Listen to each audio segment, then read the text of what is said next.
Good morning twelfth class. आपका जो last chapter ख़त्म हुआ है प्राथमिक क्रियाएं, उससे रिलेटेड कुछ क्वेश्चंस डिस्कस करते हैं, कुछ मेन क्वेश्चंस और फिर मैप वर्क। प्राथमिक क्रियाएं जो हैं, ये 5th चैप्टर जो आपका है, उससे रिलेटेड जो 4 मेन क्वेश्चंस बनते हैं, very important questions and long question. First question is चलवासी पशुचारण और वाणिज्य पशुधन पालन, इनमें क्या अंतर है। चलवासी पशुचारण और वाणिज्यिक पशुधन पालन में क्या अंतर है, इनकी विशेषताएं बताते हुए लिखिए या वर्णन कीजिए। एक क्वेश्चन मैंने फर्स्ट जो इस लेसन का स्टार्टिंग थी उसमें आपको ये पूरा अच्छी तरह से समझाया हुआ है। आप 5 पॉइंट्स याद कीजिए, 5 पॉइंट्स के नोट्स बनाइए और उनको लर्न कीजिए। ये मेन क्वेश्चन है। सेकंड क्वेश्चन है आर्थिक क्रियाओं से आप क्या समझते हैं। आर्थिक क्रियाएं कितनी प्रकार की हैं, प्रत्येक का उदाहरण सहित वर्णन कीजिए या प्रत्येक को उदाहरण के साथ स्पष्ट कीजिए। आर्थिक क्रियाओं की डेफिनेशन आ जाएगी। उसके बाद आपको प्राथमिक, द्वितीयक, तृतीयक, चतुर्थक, पंचम, इसी बुक में आगे वाले चैप्टर्स में आप चतुर्थक, तृतीयक, द्वितीयक, तृतीयक, चतुर्थक और पंचम सबके बारे में पढ़ेंगे, तो आप वहाँ से डेफिनेशन ढूंढ सकते हैं।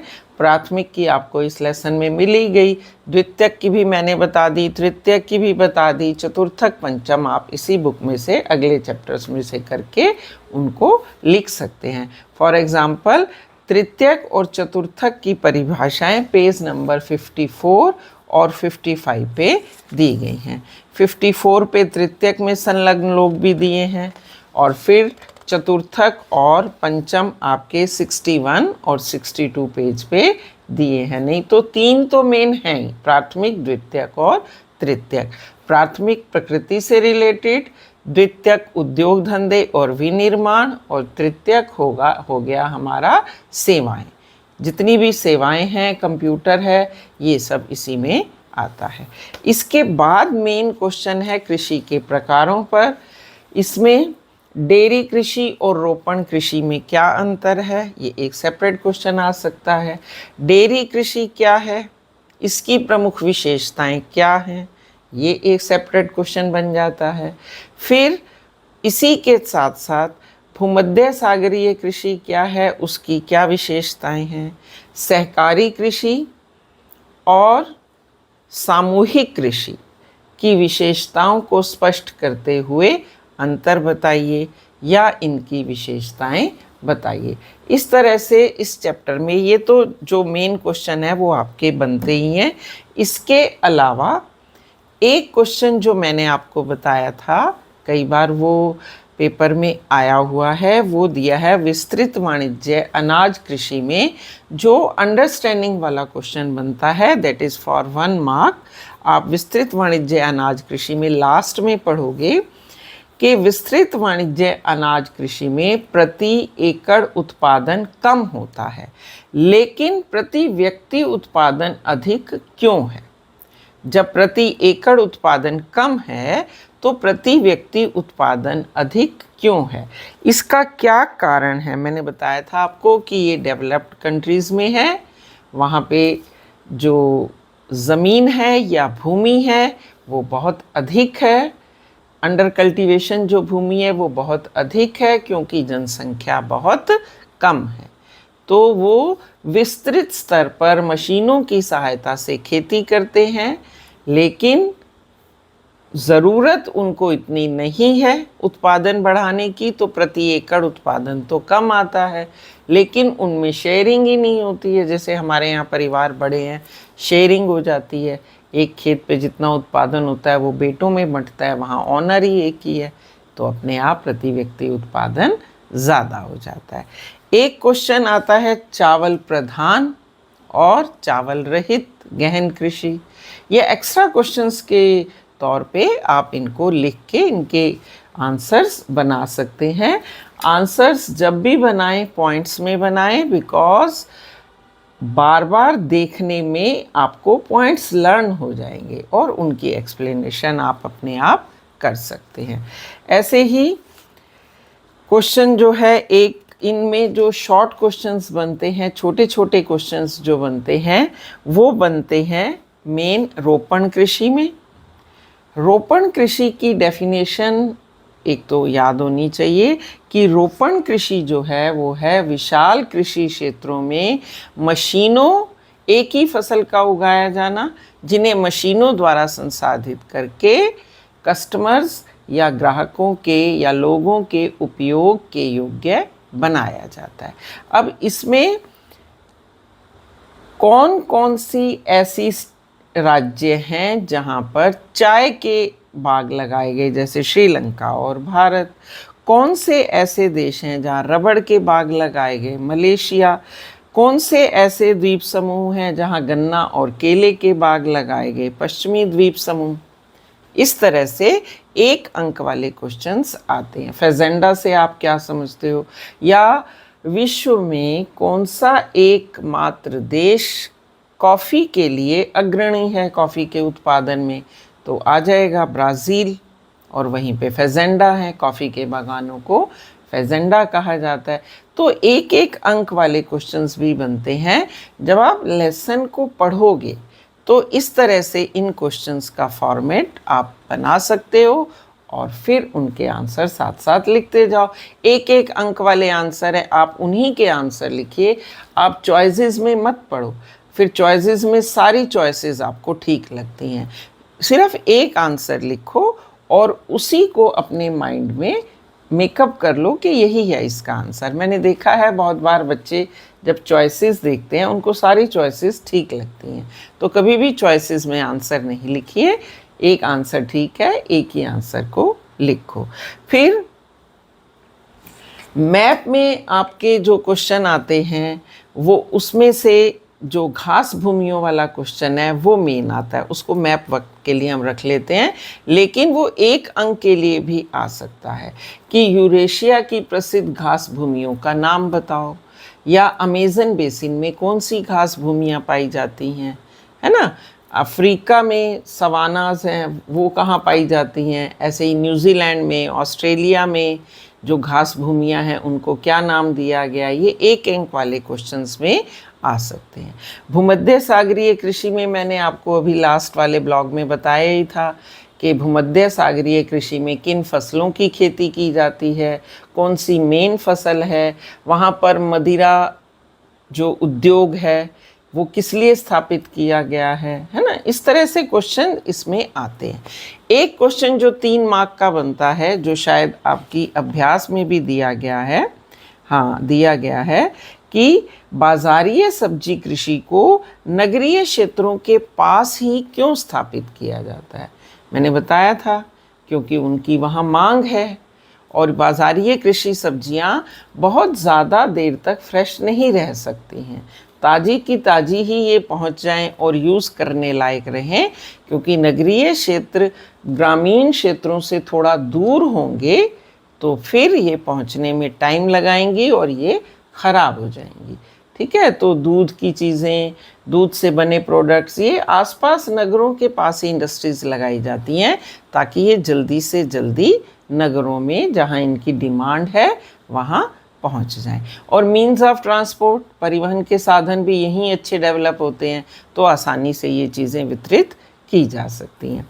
फिर एक क्वेश्चन ये था, अच्छा इनके साथ साथ इनका जो डिस्ट्रीब्यूशन है वर्ल्ड में मैप पर, वो मैप वर्क के लिए हम देखेंगे अभी कि कौन कौन से आते हैं। सामूहिक और सहकारी कृषि में अंतर हो गया। एक क्वेश्चन बनता है खनन से आप क्या समझते हैं, खनन के प्रमुख प्रकार क्या हैं। और 5 नंबर का क्वेश्चन अगर लॉन्ग हो तो खनन से आप क्या समझते हैं, खनन को प्रभावित करने वाले 2 कारक और खनन की विधियों का वर्णन कीजिए। तो 1 नंबर में खनन की परिभाषा, खनन को प्रभावित करने वाले 2 कारक और फिर खनन की 2 विधियाँ, कूप की खनन और धरातलीय खनन।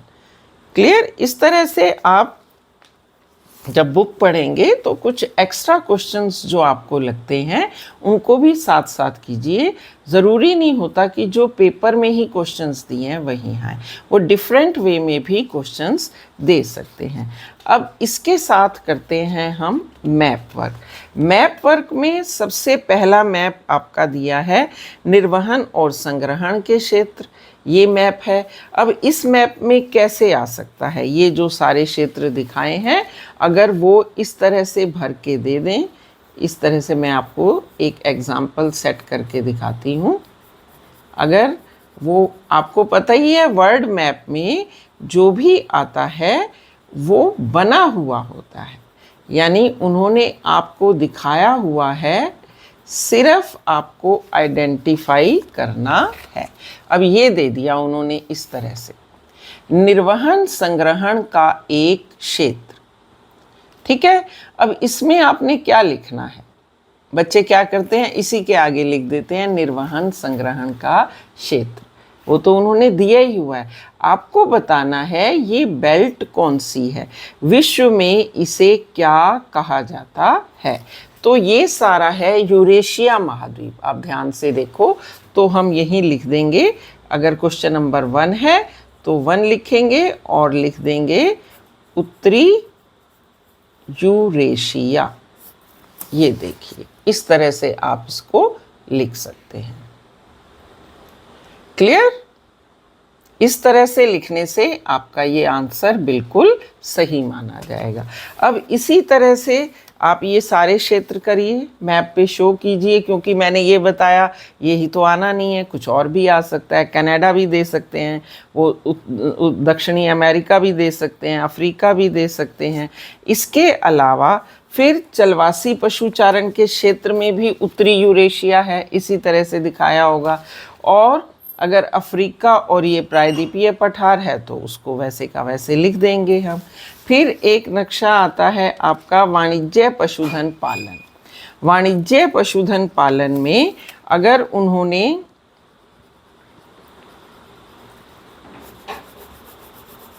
इस तरह से दे दिया, ये मैं आपको एक क्षेत्र बना के दिखाती हूँ, ये दे दिया वाणिज्य पशुधन पालन, ये आपको दिख रहा है। ये क्या है, छोटे छोटे आइलैंड, और ये ऑस्ट्रेलिया महाद्वीप है, ये न्यूजीलैंड है। तो आंसर हम लिखेंगे ऑस्ट्रेलिया और न्यूजीलैंड।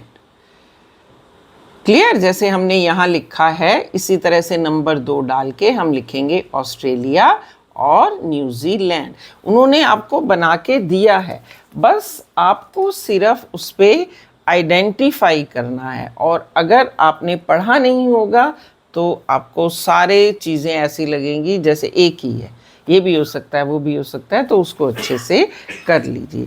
इसके अलावा एक मैप और है जो घास भूमियों वाला है। मान लो घास भूमियों वाला जो नक्शा है वो यूरेशिया में दिया हुआ है इस तरह से। ये मैं आपको पूरा बना के दिखाती हूँ,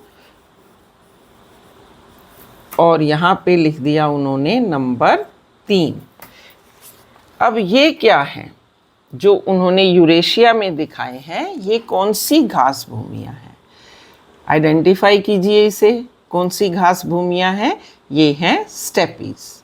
तो हम यहाँ पे लिख देंगे स्टेपीज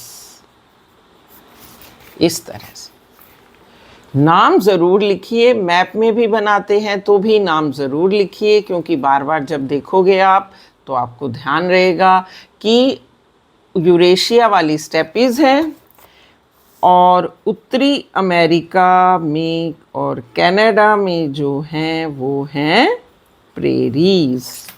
ये देखिए ये बना हुआ है, ठीक है। ये जो हैं ये हैं प्रेरीज ग्रासलैंड।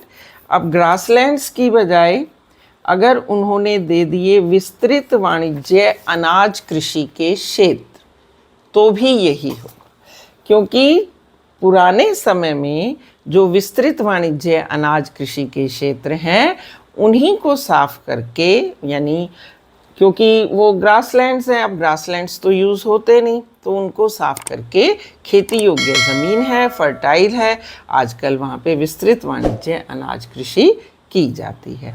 इस तरह से आपको ये मैप आएंगे, बने हुए होंगे और आपको आइडेंटिफाई करना है। डेयरी कृषि में भी सेम आता है, अगर लिखा हो डेयरी कृषि का एक क्षेत्र और इस तरह से दिया हो तो ये भी ऑस्ट्रेलिया और न्यूजीलैंड। जब आप मैप करोगे ये सारे तो आप देखोगे बहुत सारी सिमिलैरिटीज़ हैं, यानी सेम सेम चीज़ें हैं, तो उनको वैसे ही आइडेंटिफाई कर लो। और 12th क्लास तक आते आते अब तक आपको सारे आइलैंड, सारे महाद्वीप, सारे महासागर अच्छे से टिप्स पे होने चाहिए। और ये मैप तो इतना आसान है कि एकदम आइडेंटिफाई करना है और लिखना है। और आपको अगर सारे महाद्वीप, सारे महासागर और द्वीप याद हैं तो आप आसानी से लिख सकते हो। थोड़ा सा एक प्रेशर यहाँ पे बना होगा, कोई ज़रूरत नहीं है प्रेशर बनाने की। सिंपल वे में डेली नहीं तो हफ्ते में या पूरे 4-5 दिन, जो भी 7 दिन हैं उसमें से 3 दिन, 2 दिन रख लो जिसमें सिर्फ मैप करना है मुझे, और 20 मिनट्स रख लो। 20 मिनट्स में 4 मैप होते हैं, 5 मिनट में एक मैप जो आपकी बुक में दिया है वो आप इजीली कवर कर सकते हो। ठीक है, ये इसके मैप हैं। अब इन मैप्स को कीजिए अच्छे से। और ये क्वेश्चन, ये जो प्राथमिक क्रियाएं चैप्टर है, लॉन्ग चैप्टर है, बहुत सारे क्वेश्चंस बनते हैं, कुछ मैंने बनाए हैं, कुछ आप भी बना के देखिए और लगे रहिए अपनी स्टडीज़ में। Good luck for your exams and take care. Have a nice day. Goodbye.